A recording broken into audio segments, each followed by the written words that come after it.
Hello folks, so a bit of an unconventional video for me. I'm just out enjoying a nice day, but instead of being on a motorbike, I'm on this, which is the Hitway BK7S, which they kindly sent me to review. Now I'm not a big spec heavy guy, but I think this is the 29-inch model. I think they do a 27.5-inch version as well. I believe it's 36 volts and it's got a 250 watt motor in it, which I think is the legal maximum for these type of bikes. It comes with the rear rack, front and rear lights with a brake light that operates as well. Obviously you get a charger with it, a pump, a lock, a little tool kit. I've been riding it for about the last 30 or 40k because I nearly said no to this bike because my channel is about motorbikes, and I was like, well, I don't really want to mix and match the content. But one of the reasons I've been trying to lose weight is because I'm finding that I'm less and less bike fit, and we use that phrase often because riding motorbikes for long, especially when you're touring and it's hot, can really sort of take it out of you. As my weight and my health as my weight increased and my health got worse, and my fitness, I realized that riding long days on a motorbike was taking more out of me than it should have. So I've been trying to lose weight and get fit. So when they emailed me, this came at the right time, because I've been considering a push bike, but I just kept sort of putting it off. So I said yes, because I want to get more bike fit, and because of my recurring knee issues. Now, you probably can't see it in the video, but that knee is quite swollen compared to that knee. I have cartilage damage in both knees. I don't know what from, but every now and then it flares up and my knees just feel really stiff and like they've been filled with thick oil. So although it's a beautiful day, I didn't really want to ride, because the armor when I'm riding the bike sort of stretches over the knee and actually makes it hurt more. So I thought I'd come out and do a bit of an ad hoc review of this. I don't know a lot about e-bikes, so I can't really compare it to anything. But the front forks have got suspension that you can dial in and also lock off with that little blue sort of tab there. There is an LCD screen, which I don't know how well you'll be able to see it in this light, but you can control it from this and change the modes, etc. That's a phone mount that I've just put on there for this ride. The gears appear to be, it looks like Zoom. I don't know. Shimano's the only brand I've ever heard of. I probably haven't ridden a push bike in 15 years, if not more. You get a little side stand with it. Disc brakes. So yeah, I've been pretty impressed with it so far. I know you can spend thousands on these. In fact, I'll insert a little bit of footage of me riding with it and crashing into a hedge because the front wheel slipped, if you want to have a laugh at me. It's got 7 gears on it, I think it is. Only got gears on the rear. Yeah, 1 to 7 that can be operated with that. To be fair, I don't really have anything negative to say about it. I'm sure if I was a bit of an e-bike or a bike expert in general, there's probably criticisms that I could find. The gears and the mechanisms feel probably a tiny bit on the cheaper side compared to my friend's e-bike, but that was £5,000, and I think this currently is about 900. So you can forgive them for a bit of cost cutting. So 2 things I forgot to mention, I'll just insert them here. The range on it, it says between 50 and 80k. Now I've been riding with it on assistance level 3, which is the highest. I've just done nearly 15k and the battery is still showing full.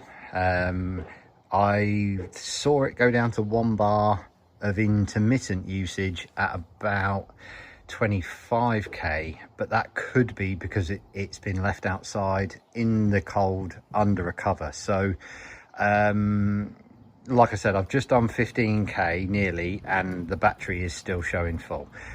The second thing, when it comes to things that I don't like or that haven't worked, the navigation on the app that's built in, I forgot to mention that. The app works fine for tracking my rides, but the navigation just says navigation not installed or not configured. I don't know why. I was told to unpair it and repair it to the bike, and it hasn't made any difference, sadly. So yeah, that's not great. I mean, would I use the built-in app for navigation? Probably not, but I just thought I'd add it anyway. So I'm going to add another piece into the video because I've forgotten something else, and I've just been out for another ride. So I've now done 57k in total on this. So over 30 miles. Now I've charged this twice to full, and at the moment on the charge, since its last full charge, I have done just over a 14k ride, then a 12k ride, and I've just done a 7k ride, and the battery has only gone down by 1 bar. During this last ride, it did go down 1 more, then went back up again, then went down, which I assume is, I don't know if it's got any active regeneration in it, but so there is that. But what I also forgot to mention is you can lock and unlock this with the app. I'll stick that up on the screen now. Now I have misplaced the NFC tags, but they're kind of like sort of smaller than a credit card, and you can lock and unlock the bike with that. But like I said, you can also do that with your phone so that it can't be switched on and used by anybody else. But what I also forgot to show is inserting and removing the battery. You have a key on the side here, so if I just turn that, it obviously pops out, and it is quite a big and chunky unit. So if I take the key out, putting it in, you don't need the key. You can just go in like that, and it's in. So yeah, like I said, I just wanted to add that in. Really happy with it. The battery life, I think they quote 50 to 80k, and I assume that would be with the lowest amount of assistance, because normally brands give very optimistic, like best case scenario, but it's not particularly warm here in England right now. And like I said, I've done over about 35k since I last fully charged it, and the battery has only gone down by 1 bar, which, considering I've had it on assistance level 3, which is the maximum, I don't think's bad. So yeah, I just wanted to add yet another piece in.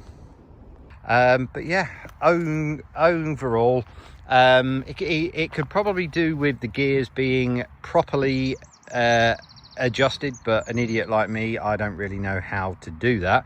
But as you can see, I have well used it. It's been off-road, not heavy off-road, obviously, but yeah, I don't really know what else to say about it, sorry. But I wasn't sure what I was going to do with it after I reviewed it. Would I sell it, let somebody I know have it? But I think I'm actually going to keep it, because I'm not really finding any downsides to it. There's nothing when I'm riding it that I think, oh, I wish it did that.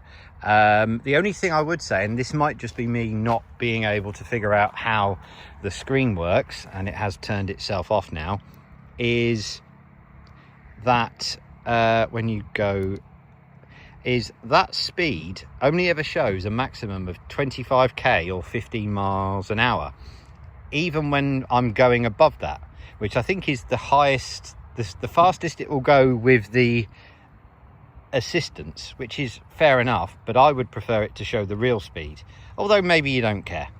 Anyway, just a minor criticism, but it's, like I said, it's hardly the end of the world. It came incredibly well packed, you know, and it was super easy to put together. I think I had to put the rear rack on, the seat, the handlebars were obviously folded over, the lights, put the front wheel in, put the pegs on, but that was it really. It probably took 15 to 20 minutes to get it out of the box and get it ready to ride.